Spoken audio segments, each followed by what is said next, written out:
मजदूरों की फलाह बहबूद और उनकी बका के लिए दिन रात जद्दोजहद करने वाले मजदूर रहनमा गुलाम अब्बास हैदरी उम्मीदवार सूबाई असम्बली पंजाब हल्का PP 70 हाफिजाबाद से नेशनल पार्टी के प्लेटफॉर्म से अपने इलाके की बेहतरी और पसमानदगी के खात्मे के लिए इलेक्शन राब्ता मुहिम को जारी रखे हुए हैं। इस सिलसिला में उन्होंने हाफिजाबाद में एक अवामी जलसे से खिताब करते हुए कहा कि मेरा इलेक्शन लड़ने का मकसद अपने इलाके की आवाम और मजदूर तबके के साथ होने वाली नाइंसाफियों के खात्मे और उनकी आवाज को सही मानों में इख्तिदार के अवानों में बैठे हुक्मरानों तक पहुँचाना है। उन्होंने मजीद कहा कि अगर भट्टा मालिकान ने भट्टा मजदूरों की उजरत पंजाब गवर्नमेंट के गजट के मुताबिक 1850 रुपए ना दी तो 10 अप्रैल को तमाम भट्टा मजदूर DC ऑफिस हाफिजाबाद के सामने धरना और असिस्टेंट डायरेक्टर लेबर हाफिजाबाद के सामने एहतजाजी कैंप लगाएंगे और अपने मुतालबात की मंजूरी तक एहतजाज भी जारी रखेंगे।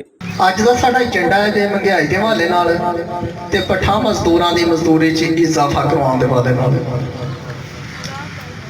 सब तो पहला मैं जिनके हाथों में सदाकत के अलम होते हैं तयशुदा बात है वो तादाद में कम होते हैं।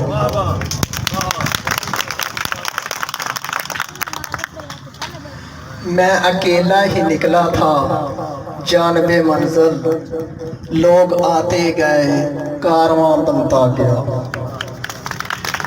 इस महंगाई ने गरीब का जीना आराम कर देता है। मैं पट्ठे मालकान के लिए गुजारिश करा था कि मेहरबानी फरमा अगले महीने की 10 तारीख तो पहला साड़ी मजदूरी दे विच इजाफा कर दो वरना दमादम मस्त कलंदर हो गई। फिर क्या तुसी अपने हक की खातर निकलोगे? निकलांगे अपने हक की खातर लड़ोगे? अपने हक की खातर मरोगे? मरोगे लड़ोगे मरोगे लड़ोगे।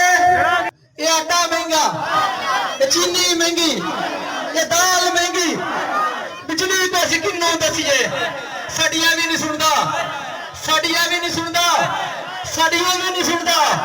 असी किधर जाइए, असी किधर जाइए? ये गूंगे हो गए, ये बेरे हो गए, असी किधर जाइए? संजीव नहीं देंदे, ये मरन नहीं देंदे। साडा हक, साडा हक, साडा हक, साडा हक, साडा हक। चौथे महीने की 10 तारीख नूं असी मुकम्मल जिले के अंदर हड़ताल करके तमाम लेबरां DCO के दफ्तर धरना देवांगे और DO लेबर के दफ्तर का घराव करांगे। DO लेबर के दफ्तर के अंदर असी एहतजाजी कैंप भी लावांगे।